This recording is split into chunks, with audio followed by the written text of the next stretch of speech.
L'un des principaux chantiers à Saint-Georges-de-l'Oyapock est la cité scolaire qui va réunir lycée, collège et internat. Le terrassement aujourd'hui est terminé.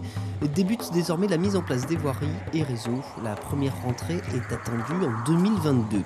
La commune dispose également d'une antenne de l'Institut universitaire de la formation continue. Depuis 2016, il est possible de passer dans l'Est un diplôme d'accès aux études universitaires. Pour améliorer l'attractivité de Saint-Georges, la zone d'activité va finalement voir le jour.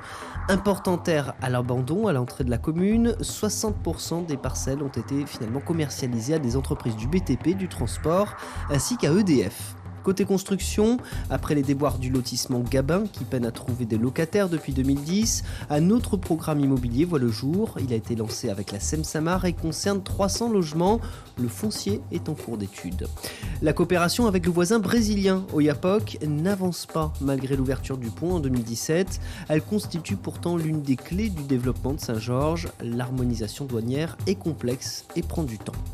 Au niveau de la desserte routière, l'accès à Somaripa est de plus en plus utilisé par des riverains, des militaires, des touristes et tous ceux qui empruntent la pirogue pour rejoindre la Haute-Vallée.